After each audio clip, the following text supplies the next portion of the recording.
विधान परिषदेच्या निवडणुकांचा कार्यक्रम जाहीर झालेला आहे. संजय राऊत यांचं एक स्टेटमेंट आलं होतं की उद्धव ठाकरे यांनी जर ही निवडणूक लढली तर ही निवडणूक बिनविरोध होण्याचे चान्सेस आहेत. जर उद्धव ठाकरे विधान परिषदेमध्ये येण्यासाठी इच्छुक असतील तर साहजिक आहे ते निवडणूक बिनविरोध होईल या अर्थाने ते बोललेत. पण आता इथे काँग्रेसचं स्टँड खूप महत्त्वाचं आहे. सध्या ठाकरे गट हा प्लस दिसतोय. कसला पक्ष चालवणार आहेत ते? कारण आता कार्याध्यक्ष आदित्य ठाकरे होण्याच्या चर्चा सुरू आहेत. महाराष्ट्रामध्ये ज्यांना मराठी येणार नाही, ज्या रिक्षा चालकांना, त्यांचा परवाना रद्द होणार आहे असा एक निर्णय घेण्यात आलाय. आपण ज्या प्रदेशामध्ये राहतो त्या प्रदेशातली भाषा आली पाहिजे ह्या नियमाप्रमाणे परिवहन मंत्र्यांनी जाहीर केलं किंवा लायसन्स ज्यावेळेस रिन्युअलला तुमच्याकडे येतील त्यावेळेस त्यांना बघा. पण या पुढे जाऊन असं पण एक मागणी होतीये की जे नॉन मराठी रिक्षा चालक आहेत तर त्यांचं लायसन्स सुद्धा क्रमाक्रमाने रद्द केलं जावं. नाशिकमधलं TCS या कंपनीमधलं एक धर्मांतराचंच प्रकरण आहे का नाही ते अजून फायनल झालेलं नाहीये.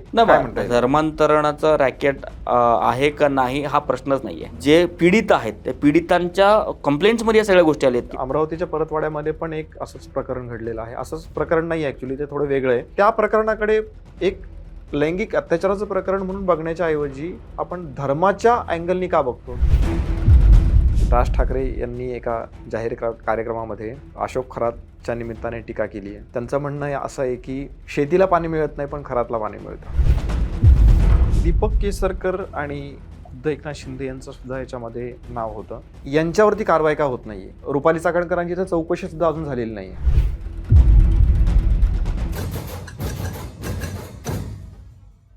नमस्कार, पॉलिटिकल मूड या आपल्या विशेष कार्यक्रमामध्ये आपल्या सगळ्यांचं मनपूर्वक स्वागत. या आठवड्यातल्या ट्रेंडिंग राजकीय आणि अर्थातच सामाजिक टॉपिक्सवरती आपण चर्चा करणार आहोत आणि सविस्तर विश्लेषण करणार आहोत. आपल्यासोबत आहेत ॲडव्होकेट आणि राजकीय विश्लेषक शिवाजी जाधव. सर, पुन्हा एकदा स्वागत आहे तुमचं आपल्या या विशेष कार्यक्रमामध्ये. सगळ्यात पहिला प्रश्न, नेहमीचा प्रश्न, कसा आहे तुमचा मूड? एकदम बेस्ट. विधान परिषदेच्या निवडणुकांचा कार्यक्रम जाहीर झालेला आहे, काय सांगाल? मागच्या अनेक दिवसांपासून विधान परिषदेच्या निवडणुका लागणार अशा चर्चा होत्या. आता निवडणूक आयोगाने ते जाहीर केलेलं आहे.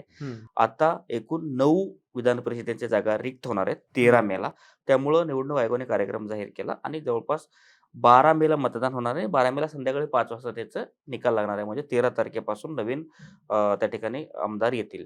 तर 9 ठिकाणी 9 आमदार निवृत्त झालेत. त्याच्यापैकी उद्धव ठाकरे आहेत, नीलम गोरे आहेत, संजय केनेकर आहेत, दादाराव केचे आहेत, संदीप जोशी आहेत, रणजितसिंह निंबाळकर आहेत, राजेश राठोड असे एकूण 9 आमदार त्या ठिकाणी आहेत. त्यांच्या ठिकाणी आता हे निवडणुका होणार आहेत. एक आपल्याला लक्षात ठेवावं लागेल की प्रज्ञा सातव यांनी भाजपमध्ये प्रवेश करताना काँग्रेसकडून त्यांना जी मिळाली विधान परिषदेची जागा आहे त्या ठिकाणचा अजून निकाल लागलेला नाहीये. आता त्याचं पुढं कसं होईल ते आपल्याला बघायला लागेल. पण आता सध्या तरी 9 ठिकाणचे मतदान प्रक्रिया पार पडणार आहे आणि 12 तारखेलाच आपल्याला महाराष्ट्राला 9 विधान परिषदेचे आमदार मिळणार आहेत.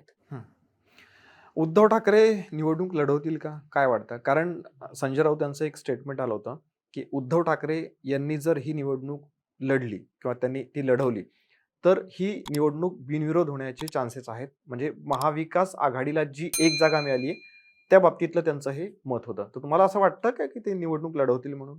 उद्धव ठाकरे विधान परिषदेमध्ये पुन्हा येतील का नाही येतील हा त्यांचा निर्णय आहे.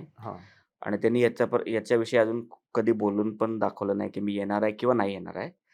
आता राहिला प्रश्न संजय राऊताचा. संजय राऊत आपला नेता हा सभागृहामध्ये आला पाहिजे, आपल्या नेत्यांची आपले नेते मुख्यमंत्री झाले पाहिजे, आपले नेते मंत्री झाले पाहिजे, आपले नेते आमदार झाले पाहिजे असं तर प्रत्येकालाच वाटत असतो. त्या भावनेने ते बोलले असतील.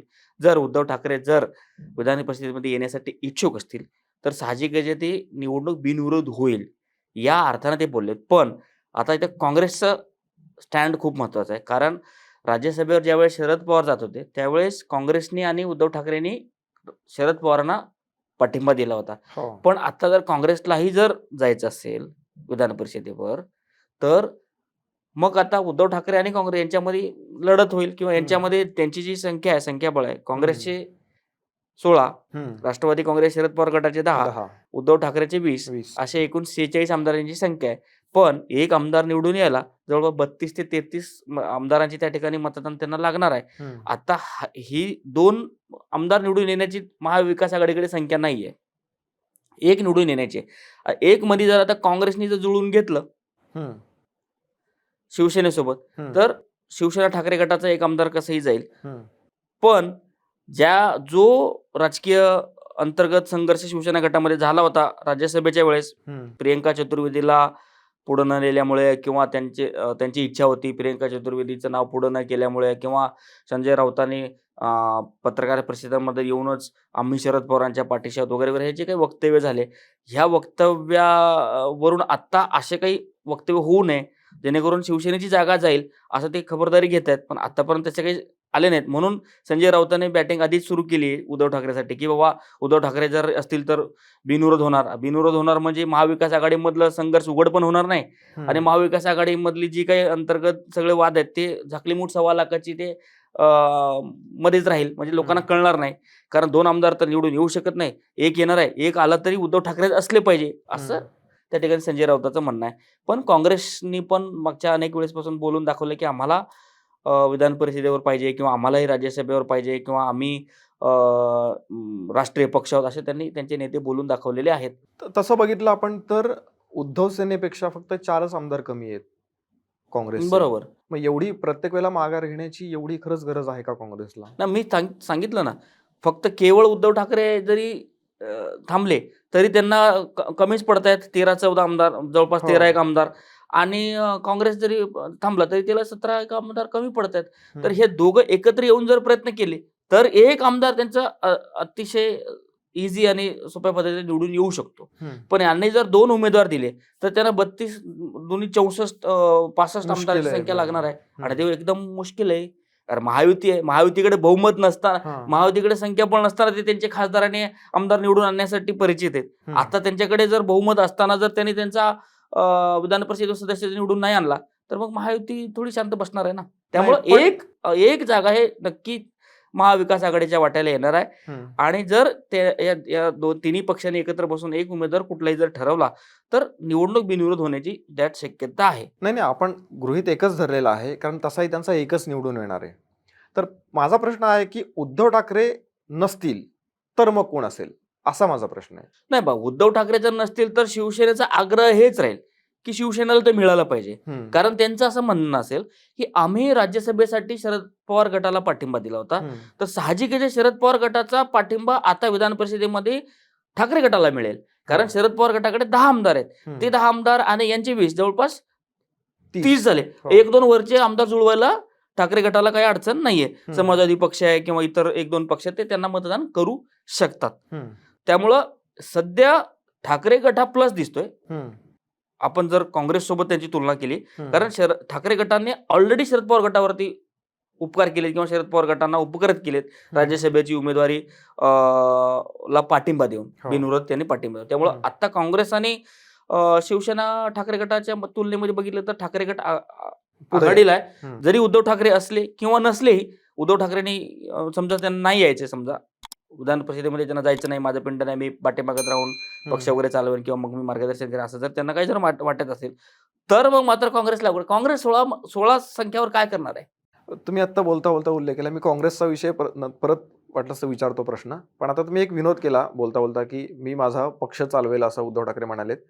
म्हणजे कसला पक्ष चालवणार आहेत ते? कारण आता कार्याध्यक्ष आदित्य ठाकरे होण्याच्या चर्चा सुरू आहेत.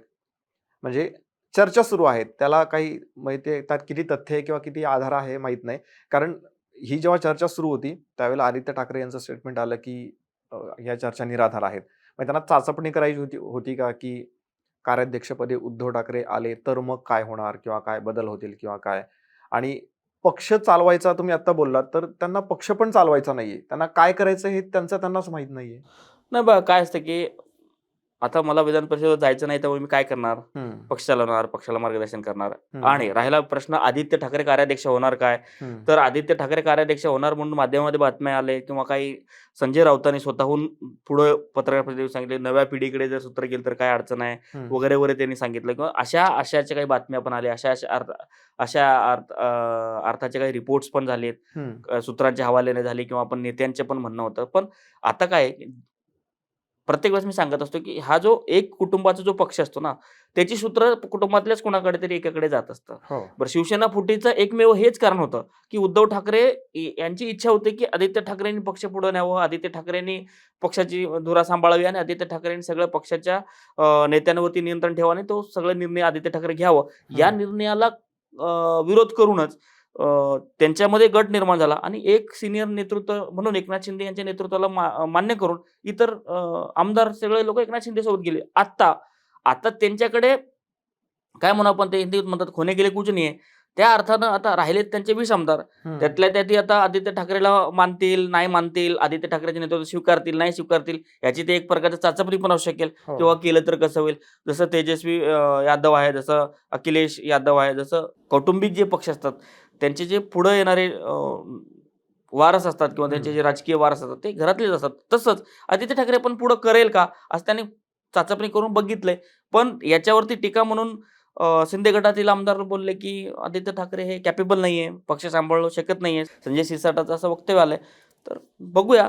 साहजिक आहे, किती जरी नाकारलं तरी उद्धव ठाकरेच्या नंतर आदित्य ठाकरेच ते पक्ष चालवतील. नाही. संजय शिरसाटांचं उदाहरण तुम्ही दिलं, पण अशी एक चर्चा आहे माध्यमांमध्ये, की खुद्द उद्धव ठाकरेंच्या पक्षातले लोक सुद्धा नाराज आहेत आदित्य ठाकरेंवरती. कारण त्यांचंही म्हणणं हेच आहे. जसं त्यांच्या वडिलांच्या बाबतीत ते म्हणणं होतं, की ते भेटत नाहीत किंवा काय. तर आदित्य ठाकरेंच्या बाबतीत अशाच टाईपचं मत आहे, की ते फिरत नाहीत. म्हणजे लोकांचे प्रश्न सोडवण्यासाठी जी तळमळ असायला पाहिजे, ती त्यांच्यामध्ये नाहीये. नाही, बरोबर आहे. आता कसं आहे ना, की त्यांचं राजकारण, शिवसेनेचं राजकारण आधीपासून एक राहिलंय. आंदोलनं, मोर्चे, उपोषणं, खळखट्याक, ऑफिसेस बंद करणं, कुठे एखादा अन्याय झाला तिथं जाणं, त्यात जाब विचारणं, त्याचं ह्या सगळ्या गोष्टीचं राजकारण. आता त्या गोष्टी होताना दिसत नाहीयेत ना. कारण तसं नेतृत्व नाहीये. आधी बाळासाहेब होते. बाळासाहेबांचं तसं त्या पद्धतीचं राजकारणाचा स्वभाव होता. आत्ता तसं नाहीये. मग उद्धव ठाकरेचं राजकारण थोडंसं वेगळं झालं. महाविकास आघाडीमध्ये सामील झाल्यानंतर तर त्यांचा जो आक्रमकता तो कुठेतरी गायबच झालेली होती. हो. कारण त्यांचा 3 पक्ष एकत्र आल्यानंतर जो त्यांचा समान एकसूत्री कार्यक्रम जो असतो, समान त्यांचा कार्यक्रम किमान असतो. समान कार्यक्रम. किमान समान कार्यक्रम असतो. त्यानुसार त्यांना बऱ्याचशा गोष्टी काही करायला जमल्या नाही. आता तर हळू त्यांना लेबल लागलंच आहे ना, की जो जहाल मतवादी किंवा जो कट्टर हिंदुत्ववादी पक्ष होता, तो आता कट्टर हिंदुत्व राहिलेला नाहीये. त्यामुळे आता लोक रस्त्यावर उतरून लोकांचे काम करणं आता थोडंसं कमी झालेलं आहे. हेच जर नेतृत्वाने जर पुढवून केलं, नेतृत्व जिथं काही गोष्टी घडतायत तिथं जायचं, आंदोलनात सहभागी व्हायचं, मोर्चात सहभागी व्हायचं, कार्यकर्त्यांना कार्यक्रम द्यायचे, नेत्यांना कार्यक्रम द्यायचं आणि त्याच्यावरती जर आपण ॲक्टिव्ह राहिलं, स्वतः ॲक्टिव्ह राहिलं, कार्यकर्त्यांना ॲक्टिव्ह केलं, तर मग इतर नेत्यांना, इतर पदाधिकाऱ्यांना, इतर कार्यकर्त्यांना त्याचं प्रोत्साहन येतं आणि बळ येतं. तेच सगळ्यांचं आता म्हणणं आहे. आता आदित्य ठाकरे का राहत नाहीत? कारण आदित्य ठाकरेचा पिंडच राहिला नाही ना. आदित्य ठाकरेचं ग्राउंडवर जाणं, हे करणं ते राहिलेच नाही. ज्यावेळेस निवडणूक असतात त्यावेळेस ते जातात आणि त्यावेळेस प्रचार करतात, भाषणं करतात. तेवढ्यापुरतं त्यांचं मर्यादित आहे. तर आदित्य ठाकरेंनी जर आधीच्या शिवसेनेसारखं जर करायचं असेल तर त्यांना पूर्णच चेंज करावं लागेल. पण ह्या आक्रमकतेचा विषय जेव्हा येतो त्यावेळेला आणि आत्ताच्या निवडणुकीचा जर आपण विचार केला तर खूप असं एक सिरियस विषय आपल्याला मांडायला लागेल, की राज्यसभेची निवडणूक झाली, त्याच्यामध्ये शरद पवार हे उमेदवार होते महाविकास आघाडीतर्फे किंवा इंडिया अलायन्सतर्फे आपण म्हणूया, आणि विधान परिषदेला चर्चा आहे उद्धव ठाकरेंची. आता या दोघांमधली एक सिमिलॅरिटी बघा. शरद पवारांचं वय झालंय, ठीक आहे, ते फिरतात, ते बैठका घेतात, मान्य आपल्याला, पण त्यांचं वय आणि शारीरिक मर्यादा बघता त्यांना एक लोकप्रतिनिधी म्हणून ते आत्ता या क्षणाला कितपत काम करू शकतील हा एक. आणि उद्धव ठाकरेंच्या बाबतीत म्हणायचं तर आता तुम्हीच सगळं सांगितलं, की ते भेटत नाहीत, ते फिरत नाहीत, ते लोकांशी नीट संवाद साधत नाहीत. नीट म्हणण्यापेक्षा आपण संवाद साधत नाहीत असं म्हणूया. हे जर लोकप्रतिनिधी आपल्याला मिळणार असतील तर आपले प्रश्न किती पातळीवरती ते मांडले जाणार आणि ते सोडवले जाणार. नाही बाबा, प्रत्येकाची राजकारणाची स्टाईल वेगळी असते. आता आधी काय असायचं, की मातोश्री, सेनाभवन तिथं नेते यायचे, त्यांची काय कैफियत आहे ती मांडायची, त्यांचे काय डिसिजन ते व्हायचे. तळमळ होती एक प्रश्न तळमळ होती. सोडवण्याची. आता तसं बैठका होताना दिसत नाहीये. नगरसेवकांच्या बैठका व्हायचे, आमदारांच्या बैठका व्हायचे, खासदारांच्या बैठका व्हायचे, जिल्हाध्यक्षांच्या बैठका व्हायचे. हे सगळे संघटनात्मक सगळ्या बैठका होत्या. आज इतक्या दिवसापासून ऐकण्यात पण नाही आलं, की बाबा यांच्या बैठका होत आहेत, संघटनात्मक बैठका होत आहेत, मग त्यांचे काही डिसिजन होत आहेत. असं ऐकण्यात पण नाही आले, असं बातम्या पण नाही आल्या. फक्त काहीतरी एखादं महत्त्वाची एखादी घटना घडली त्याच वेळेस येणार आणि माध्यमामध्ये तेवढ्याच प्रतिक्रिया देणार आणि जाणार, असं झालंय. आणि हे आरोप हे आरोप आपला नाही ना, शिंदे गटाचे हेच प्रमुख आरोप होते, की वेगळं गट निर्माण करण्याचा. उद्धव ठाकरे झाले, शरद पवार झाले, आता आपण राज ठाकरेंकडे येऊया. राज ठाकरे यांनी एका जाहीर कार्यक्रमामध्ये अशोक खरातच्या निमित्ताने टीका केली आहे. त्यांचं म्हणणं असं आहे की शेतीला पाणी मिळत नाही पण खरातला पाणी मिळतं. कोणावर टीका केली असेल असं वाटतं? नाही बा, राज ठाकरे हे अतिशय हुशार आणि चाणाक्ष राजकारणी आहेत, ते सगळ्याला माहिती. राजकीय कोट्या करण्यामध्ये एकदम माहीर आहेत. त्यांना माहित आहे की कुणी खराच्या त्या काय त्यांच्या संस्थेचं नाव, त्या शिवनिका संस्थानला कोणी पाणी दिलं, त्या संस्थांच्या जमिनीला कोणी पाणी दिलं, राज ठाकरेंना चांगलं ठाऊक आहे. आता ज्या मराठी भाषेमुळं ते लोक एकत्र आले होते, महापालिका निवडणुकीमध्ये त्यांची युती झाली होती, पण ते काय जुळताना दिसलं नाही. आता हळूहळू आता त्या दोन्ही भावांमध्ये दुरावा निर्माण झाला आणि मुद्दाम म्हणून राज ठाकरेंनी उद्धव ठाकरेंवरती टीका केलेली आहे. त्यांना माहित आहे उद्धव ठाकरे मुख्यमंत्री असतानाच त्या शिवनिका संस्थेला पाणी दिलं गेलेलं आहे, म्हणून त्यांनी मुद्दाम म्हणून बोलले की उद्धव ठाकरेंनी पाणी का दिलं, लोकांना पाणी नाही, उद्धव ठाकरेंनी का दिलं असावं. हा त्यांच्यावरती इनडायरेक्टली उद्धव ठाकरेंवरती राज ठाकरेंनी केलेला हल्ला आहे असं आपलं. कारण त्यांना माहित आहे ना की त्यात पाणी कोण. आपण मागच्या एका एपिसोडमध्ये सांगितलं की जुलै 2020 जीआर सुद्धा आपण दाखवला, जीआर काढलेला की त्यांना मुबलक पाणी, म्हणजे काय म्हणतात त्याला लिमिट नाही, असं बल्क मध्ये पाणी त्याचे त्याने जीआर काढला होता. पण असं वाटतं की अशोक खरात असेल किंवा इतर ह्याच्यासारखे भोंदू बाबा असतील, ह्यांना राजकारणी पाठीशी घालतातच. म्हणजे आता हे अशोक खरातचं प्रकरण राज ठाकरेंचं म्हणणं की हे कोणाचा तरी काय म्हणूया त्याला की कोणाच्या तरी दबावाखाली येऊन वगैरे हे केलेलं नाही, तर हे ठरवून केलेलं आहे. त्यांना वाटलं असतं तर हे खरातचं प्रकरण दाबू पण शकले असते, पण ते जाणीवपूर्वक पुढे काढण्यात आलंय. ते कधी ना कधी बघ, तुम्ही आजपर्यंत या जगामध्ये एकही असा गुन्हा नाही जो गुन्हा झाला नाही लपलाय. आज गुन्हा झाला, 2 दिवस लपेल, तिसऱ्या दिवशी उघड होणार आहे. त्यामुळे जगात त्यांनी कुठल्याही गोष्ट झाकून राहिलेलीच नाहीये, कधी ना कधी ती उजागर होणार आहे. त्यामुळे या खराचा टाइम आता आला होता. आणि जसं कंप्लेन आले, जसं पोलीस प्रशासन त्याचे कॉग्निझन्स घेतलं, पोलीस प्रशासनाने SIT स्थापन केली, मुख्यमंत्र्यांपर्यंत या गोष्टी केली, मग मुख्यमंत्र्यांनी सायलेंटली सगळी यंत्रणा उभी केली आणि त्याच्यावरती कारवाई केली. त्यामुळं असं होत नाही की बाबा एखाद्याचा गुन्हा चालू आहे, एखाद्या क्रूर करतोय आणि करत जातोय आणि त्याचं एकदम आयुष्यातून तो एकदम मोकळा श्वास घेतोय की मोकळा त्याची सुटका होणं, असं झालेलं नाहीये. कधी ना कधी त्याचं उजागर होणार आहे आणि हा आता टाइम आलेला आहे असं म्हणावं लागेल. पण ज्या पद्धतीने खरातवरती कारवाई झाली तशी इतरांवरती कारवाई होईल असं तुम्ही म्हणताय, पण ती तशी प्रत्यक्षात होताना दिसत नाही. याचं कारण मी सांगतो तुम्हाला. याचं कारण असं आहे की लोकांच्या भावना कुठेतरी जोडलेल्या असतात अशा लोकांशी, आणि प्रत्येकाला माहित नसतं की आत्ता आपण जे रुपाली चाकणकरांनी पण मागे एक विधान केलं होतं की आत्ता आपण ज्याच्यासोबत आहोत तो पुढे चालून भविष्यामध्ये 2 वर्षांनी 5 वर्षांनी कसा वागेल हे कोणाला सांगता येत नाही. तर खरंच अशा कुबड्यांची गरज असते का? लोकांच्या भावना ज्या असतात की आपण कोणाला तरी गुरु मानलं किंवा कोणाच्या तरी आपण पायाशी लोळण घेतलं तर आपली कामं होतील, ही भावना कुठतरी याला मुठमाती देण्याची गरज काय आहे का? असतं की मी मागच्या वेळेस पण सांगितलं, ज्यावेळेस हा प्रकरण झाला होता, भारतीय संस्कृती गुरु शिष्याची परंपरा आहे. त्याच्यामध्ये आपण एखाद्याला गुरु मानलं तर ते गुरु जे आपल्याला मार्गदर्शन करतात ते आपण ऐकत असतो. बरं, हा श्रद्धेचा विषय. कोणाची श्रद्धा, कोणाला गुरु एखाद्याला मानलं तर त्याचं ऐकलं पाहिजे. पण एकदा का त्या गुरु असेल किंवा एखादा कोणी जर त्याचा बाबा असेल, एखादा कोणी आपल्याला मार्गदर्शन करणार, त्याचे जर आपल्याला काळे कारनामे लक्षात आले तर मग मात्र आपण त्याची बाजू नाही घेतली पाहिजे. समजण्याच्या आधी ठीक आहे, कारण आपल्याला माहित नाही की त्याचं काय चाललंय, तो काय करतो आपल्याला माहित आहे. पण एकदा का जर समजलं तर त्याची बाजू घेतली नाही पाहिजे आणि त्याला वाचवण्याचा प्रयत्न पण नाही केला पाहिजे. तसंच आता रुपाली चाकणकर यांनी सुद्धा राजीनामा दिला. मग ते आता त्यांनी काही दिवसापूर्वी त्यांनी ट्विट्स पण दिलं की लोकांकडे काही पुरावे नाही तरी मीडिया ट्रायल करतायत, माध्यमं सुद्धा त्याचे काही रिपोर्ट्स कपोलकल्पित रिपोर्ट चालवतात, त्यांनी त्यांची बाजू त्या ठिकाणी ठेवली. पण आता ह्या लोकांना राजकीय कुबड्या का घ्यावं लागतात किंवा राजकीय लोकांना ह्या लोकांचं का सहारा घ्यावा लागतो? तर प्रत्येकाला ह्या जगामध्ये प्रत्येकाला वाटतं की माझं काहीतरी चांगलं झालं पाहिजे. आता मी एखाद्या माणसाकडे गेलो तर माझं भविष्य बघायचं आहे किंवा माझं पुढं काय होणार, मला आता एखाद्या नेत्याला आमदार व्हायचंय, आमदारला मंत्री व्हायचंय, मंत्र्याला मुख्यमंत्री व्हायचंय, मुख्यमंत्र्याला असं प्रत्येकाला काही ना काही आयुष्यामध्ये त्याचं हवं व्हायचंय. असतं. जर एखाद्या बाबाकडे, एखाद्या माणसाकडे आपण जर गेलो आणि त्याच्या तोंडून जर आपल्याविषयी जर काही जर चांगल्या गोष्टी भविष्याच्या सांगण्यात येत असतील, नाही तुला तुझ्या आयुष्यामध्ये हे होणार आहे, ते होणार आहे. तर प्रत्येकाला चांगलं ह्या माणसाला चांगलं ऐकण्याची खूप सवय लागलेली असते आणि चांगलं ऐकावंसं खूप वाटतं. म्हणून ते चांगलं ऐकण्यासाठी त्याच्याकडे जात असतील. पण आता एकदा का जर ह्या गोष्टी समजल्या, तर मग मात्र त्याला पाठीशी घालणं 100% चुकीचं आहे आणि कोणी घालूही नाही. दीपक केसरकर आणि खुद्द एकनाथ शिंदे यांचं सुद्धा याच्यामध्ये नाव होतं. दीपक केसरकरचं थोडंसं जास्त होतं की हे अशा कार्यक्रमामध्ये खूप जास्त सहभागी व्हायचे किंवा काय. तर आता अर्थातच विरोधी जे लोक आहेत, सुषमा अंधारे आणि अंजली दमानिया वगैरे, त्यांनी परत एकदा असा सूर आळवलाय की यांच्यावरती कारवाई का होत नाहीये. दीपक केसरकर असतील किंवा रुपाली चाकणकरांची तर चौकशी सुद्धा अजून झालेली नाहीये. नाही, चौकशी ते चालू आहे.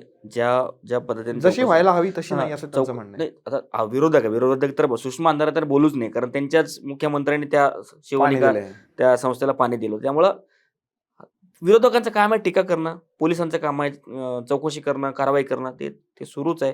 आपण आता ह्याच्यावरती काही बोलू नये कारण सगळ्या गोष्टी बरोबर. हां, ह्याच्यामध्ये हां. असल्यामुळे न्यायप्रविष्ट आहे. न्यायप्रविष्ट असल्यामुळे आपण त्याच्यावरती बोलू नये. पण समजल्यानंतर मात्र कोणीही त्याच्यामध्ये त्याची कोणाची बाजू अजू नये, की महाराष्ट्रामध्ये अशा काही अनिष्ट गोष्टी जर घडल्या, चुकीच्या गोष्टी घडल्या, तर त्याला पाठीशी कोणी घालताना दिसत नाहीये. अजूनही आपल्याला तसे काही प्रयत्न होताना दिसले नाहीयेत. कारवाई व्यवस्थित होते. त्याचे ठिकठिकाणी मस्त त्याला प्रसाद दिले जात आहे. त्याला चालता येत नाही असं त्याला फोडलं जात आहे आणि तो बाहेर येणार नाही याची काळजी पण घेतली जाते. त्यामुळं आपण थोडंसं प्रशासनावर, पोलीस यंत्रणेवर आपण विश्वास ठेवला पाहिजे आणि अशा गुन्हे पुढे कधी होणार नाही याची आपण अपेक्षा करूया. आणि लोकांनी पण जागरूक राहायला हवंय की आपण ज्यांच्याकडे जातोय ती व्यक्ती खरंच विश्वास ठेवण्याच्या पात्रतेची आहे का हे बघितलं पाहिजे. बरोबर. मराठीच्या मुद्द्याकडे येऊया आपण. नेहमीचा आपला चर्चेत असणारा एक मुद्दा आहे मराठीचा मुद्दा. महाराष्ट्रामध्ये जे काही रिक्षा चालक आहेत त्यांना मराठीची सक्ती किंवा काय म्हणूया आपण त्यांना मराठी आली पाहिजे असा एक निर्णय करण्यात आलेला आहे आणि ज्यांना मराठी येणार नाही, ज्या रिक्षा चालकांना, त्यांचा परवाना रद्द होणार आहे असा एक निर्णय घेण्यात आलाय. त्याबद्दल तुम्ही नाही बघा काय आहे, की साहजिकच आहे. आता हा जो मुद्दा आहे ना, सर्वात जास्त मुंबई आणि MMR रिजनमध्ये हा मुद्दा थोडासा महत्त्वाचा आहे. कारण इथं रिक्षा आणि टॅक्सी चालवणाऱ्या लोकांना आपण ज्या प्रदेशामध्ये राहतो, त्या प्रदेशातली भाषा आली पाहिजे आणि त्या लोकांशी आपण तसं बोललं पाहिजे. हे साहजिकच एक नियम आहे. ह्या नियमाप्रमाणे परिवहन मंत्र्यांनी जाहीर केलं, की आता जे रिन्यूअल तुमच्याकडे लायसन्स ज्यावेळेस रिन्यूअलला तुमच्याकडे येतील, त्यावेळेस त्यांना बघा त्यांना मराठी भाषा लिहिता वाचता येते का? आणि उलट ह्या निर्णयाचं सगळ्यांनी स्वागत केलं पाहिजे. कारण ज्यावेळेस आपण भाषा बोलत असतो, आपण भाषेचा आदर केला पाहिजे, आपण भाषेचा सन्मान केला पाहिजे असं बोलतो. तर सरकार ज्यावेळेस असा एखादा चांगला निर्णय घेतो, जरी या निर्णयावर मराठी लोकांकडून असंतोष निर्माण केला जात असला तरी असंतोष आणि काही लोकं त्याच्यावरती निदर्शने करतायत, काही लोकांना हा निर्णय आवडलेला नाहीये. तरीही मराठी म्हणून, महाराष्ट्र म्हणून, मुंबई म्हणून आपण या निर्णयाचं स्वागत केलं पाहिजे आणि जो माणूस इथं 8-10 वर्ष झालं, 10-15 वर्ष झालं राहतो, व्यवसाय करतो, त्याला साहजिकच आहे मराठी येणं गरजेचं आहे. मराठी येणं म्हणजे याचा अर्थ तुम्ही एकदम अतिशय शुद्धच लिहा, शुद्धच बोला, शुद्धच असं नाही ना. तुला लिहिता वाचता कम्युनिकेशन साधता आलं पाहिजे. तुम्हाला लिहिता वाचता आलं पाहिजे आणि तुमच्या वाहनामध्ये बसलेल्या प्रवाशाची तुम्हाला तुमचे जे व्यवहार संदर्भातल्या एवढ्या गोष्टी बोलता आल्या पाहिजे. एवढं साहजिकच आहे. पण तुम्ही म्हणताय की हिंदी भाषिक नाराज झालेले आहेत या सगळ्या निर्णयामुळे. पण त्याच्या पुढे एक थोडंसं अजून एक माझ्या कानावरती अशा गोष्टी आलेल्या आहेत की हे तर निर्णय चांगला आहेच आहे, पण या पुढे जाऊन असं पण एक मागणी होतीये की जे नॉन मराठी रिक्षा चालक आहेत, विशेषतः UP, बिहारी आणि त्या साईडचे हिंदी भाषिक, तर त्यांचं लायसन्स सुद्धा क्रमाक्रमाने रद्द केलं जावं किंवा त्यांना असं काहीतरी करावं सिस्टीम की ज्यामुळं UP, बिहारींची जी काही सध्या दादागिरी म्हणू किंवा काय म्हणता येईल त्याला, की ती कमी होईल. नाही आपण याला भाषेपुरतंच ठेवूया. दादागिरी वगैरे तुम्ही प्रत्येक रिक्षा स्टँडवर गेला तर तुम्हाला कळेलच. सगळ्यांचीच असते. सगळ्यांची असते. त्यामुळं ह्याला आपण मराठी, अमराठी दादागिरीला जोडू नये. रिक्षा चालक असतील किंवा टॅक्सी चालक असतील यांना मराठी आलं पाहिजे. या मताचे सगळे आहेत आणि मला पण वाटतं की त्यांना मराठी आले पाहिजे आणि त्यांना मराठी बोलता यायला आली पाहिजे पाहिजे, किंवा यायला पाहिजे. बोलतं त्यांना बोललंच पाहिजे असं कंपल्शन करण्यासाठी त्यांनी परवाना रिन्यू करताना त्यांना ती टेस्ट किंवा त्यांना बोलून दाखवलं किंवा तो जो काही प्रक्रिया त्या प्रक्रियेतून त्या प्रक्रियेतून बाहेर पडावं लागेल. असं जर होत असेल तर चांगलं आहे. पण आता दादागिरीचा आता हे एकदम काय म्हणू आपण सब्जेक्टिव्ह विषय आहे, की कोणीही हं. दादागिरी कुठेही करतं. त्यामुळे तो मराठी-अमराठी आपण जोडायचा नाहीये त्या विषयावरती. सेहर शेख यांच्या निमित्ताने एक प्रश्न होता. त्यांचं नगरसेवक पद सध्या धोक्यात आलेलं आहे, जात प्रमाणपत्रावरून. त्याबद्दल काय सांगाल? कोण असेल बरं. यापाठी असं वाटतंय तुम्हाला? नाही बघा, हे राजकारण आहे. राजकारणाच्या पाठीमागं कोण असतं हे सांगण्याची काही गरज नाही. कारण अ, ज्यांचं नगरसेवक पद रद्द झाल्यानंतर ज्यांना फायदा जितेंद्र होणार आहे, तेच लोकं त्यांच्या पाठीमागे असणार आहेत. आणि बरं त्या सहर शेखबद्दल का विचार करतो? जवळपास 2900 का 3000च्या आसपास नगरसेवक महाराष्ट्रामध्ये निवडून आले. हं. त्याच्यापैकी आपण एकमेव ही अशी नगरसेविका आहे, जिच्याविषयी जास्त चर्चा झाली. हो. का चर्चा झाली? का तिचं ते वक्तव्य होतं. कैसा हराया, मुंब्रा को हरा कर देंगे, ये कर देंगे, वो कर दिए. हं. या सगळ्या गोष्टींमध्ये ती चर्चेत आली आहे. म्हणूनच आता बघा आणि हे एकच केस नाही, अनेक केस कास्ट सर्टिफिकेटचे अनेक केसेस असतात आणि विरोधकांचं ही चालच असते, की बाबा एखाद्या रिझर्व्हेशन, एखाद्या आरक्षित जागेवर एखादा उमेदवार निवडून आला, तर तो उमेदवार कसा चुकीचा आहे, त्याची कास्ट सर्टिफिकेट कशी चुकीची आहे, हे दाखवण्यासाठी प्रत्येक त्या विभागातले लोकं त्याच्यावरती आरोप करत असतात किंवा त्याच्यावरती कारवाईचे निवेदन देत असतात. त्याचपैकी ही एक आहे. आता आपल्याला बघायला लागेल, की ती मुस्लिम असून ती इथे ओबीसीमध्ये कशी काय आली? हं. ओबीसीचे तिला कुठल्या कॅटेगरीमध्ये तिला सर्टिफिकेट मिळालं आणि ती ज्या ठिकाणी निवडणुका लढवली ती ओबीसीसाठी आरक्षित होती का? या सगळ्या गोष्टीचं बघून त्याच्यावरती कारवाई होईल. बरं तिचं जर गेलं, तर तिथं जे त्याचा विरोधी पक्ष आहे, ते एम-आय-एमचे आहे. तिथं मेन पक्ष आता राष्ट्रवादी काँग्रेस शरद पवार गट आहे. म्हणजे त्या पक्षाचे म्होरके तिकडचे म्होरके जितेंद्र आव्हाड आहेत. त्यामुळे आता हे आपल्याला वेगळं सांगायची काही गरज नाहीये, की त्याच्यामागे कोण असेल. नक्की. जितेंद्र आव्हाडांवरती तुमचा रोख आहे. पण नाही रोख म्हणणं नाही का त्या एम-आय-एमचं नुकसान झाल्यामुळे राष्ट्रवादी शरद पवार गटाला तिथं फायदा होणार आहे. हं. हा हे खरं आहे. ह्याच्या मागचा एक उद्देश आहे. नाशिकमधलं TCS या कंपनीमधलं एक धर्मांतराचंच प्रकरण आहे का नाही ते अजून फायनल झालेलं नाहीये. पण माझा प्रश्न हाच आहे, की हे एवढं सगळं होत असताना TCS प्रशासन काय करत होतं? त्यांना याची जाणीव नव्हती का, की आपल्या कंपनीमध्ये एवढी मोठी म्हणजे मल्टीनॅशनल कंपनी आहे आणि एवढ्या मोठ्या कंपनीमध्ये काय सुरू आहे इंटरनली हे माहीत नव्हतं म्हणजे हे नाही काय बघा, म्हणता येईल? धर्मांतरणाचं रॅकेट आहे का नाही हा प्रश्नच नाहीये. कारण हे ऑलरेडी इतके रिपोर्ट्स आलेत, इतके त्या ठिकाणी लोकांनी जे पीडित आहेत, त्या पीडितांच्या कंप्लेंट्समध्ये या सगळ्या गोष्टी आल्यात, की त्यांना कसं ते बुरखा घालायला लावायचे, त्यांना कसं नमाज पडायला सांगायचे, त्यांना कसं घरी बोलवायचे, त्यांना कसं सोबत घेऊन जायचे. ह्या सगळ्या गोष्टी ऑलरेडी रिपोर्ट्समध्ये आहेत, कंप्लेंटमध्ये आहेत. वेगवेगळ्या चॅनलनी जाऊन तिथे रिपोर्ट्स केलेले आहेत. राहिला प्रश्न TCS सारख्या एवढ्या मोठ्या मॅनेजमेंटला त्यांनी लक्षात कसं नाही आलं? तर त्यांनी TCSनी पोलिसांना, तिकडच्या तपास यंत्रणांना सांगितलंय, की आम्ही या नाशिकच्या कंपनीचे सर्व अधिकार या मॅनेजर्सला त्या युनिटचे जे काही प्रमुख होते त्यांना दिले होते. आता TCSचं असं म्हणणं आहे, की आता प्रत्येक ऑपरेशनवर आमचं लक्ष नसतो. इथले सगळे अधिकार आम्ही या काही पर्सनला दिले होते. यांनी इथं काय-काय केलंय आता आम्हाला बघा. तरी TCSनी अनेकांना काढलं. TCSनी पोलिसांना सहकार्याची त्या ठिकाणी भूमिका घेतली आहे. सहकार्याची भावना व्यक्त केली. आम्ही तुम्हाला सहकार्य करू. कोणालाही तुम्हाला ज्या शंका आहे, ज्यांच्या कंप्लेंट आहे, त्यांच्यावर तुम्ही कारवाई करू शकता, असं सहकार्य केलं. आणि हे जर सगळं तिथं होत असेल, तर आम्ही ही गय करणार नाही. त्यांनी तिकडं TCS सगळं जवळपास बंद केलेलं आहे आणि ज्या लोकांना काम केलंच पाहिजे किंवा ज्यांचे काम करणं आवश्यकच आहे, त्यांना वर्क फ्रॉम होम दिले. बाकी ज्या लोकांचे त्याच्यामध्ये नाव आहे, जे दोषी आहेत, HR झाले, तिकडचे मॅनेजर झाले, ते जे लोकं TL होते, काही आता पोलिसांच्या ताब्यात आहेत. हं. त्यामुळे हा जो रॅकेट आहे ना, जरीही काही लोकं त्याच्यावर बचावात्मक म्हणत असतील, याला तुम्ही धर्माचं रूप का देताय वगैरे, पण कंप्लेनवरून 100% लक्षात येतं, की हे ठरवून केलेली गोष्ट आहे. बरं एक कंप्लेन नाही, तिथं अनेक कंप्लेंट्स आलेत. तिथं मेल लोकांना म्हणजे पुरुषांना सुद्धा ते लोकं तसं वागवले गेले. पुरुषांना सुद्धा कन्व्हर्जनचे त्या ठिकाणी प्रयत्न केले गेले. असे न्यूज, रिपोर्ट्स आणि तिथे कंप्लेंट्स आलेले आहेत.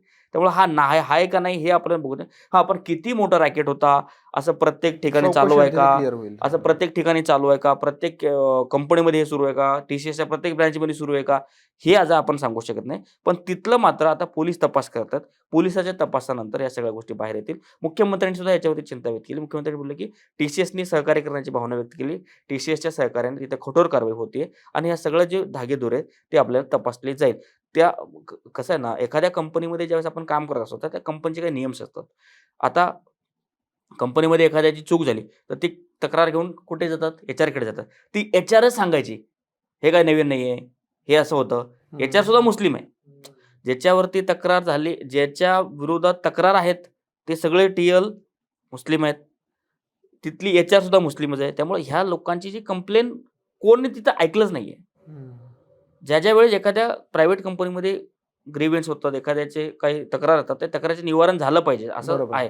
पण ज्याच्याकडे तक्रार घेऊन जायची, त्याच ज्याच्या विरोधात तक्रार आली त्यांची बाजू घ्यायची. त्यामुळे हा प्रकरण थोडंसं चिघळलं आणि थोडंसं त्याची व्याप्ती वाढलेली आहे.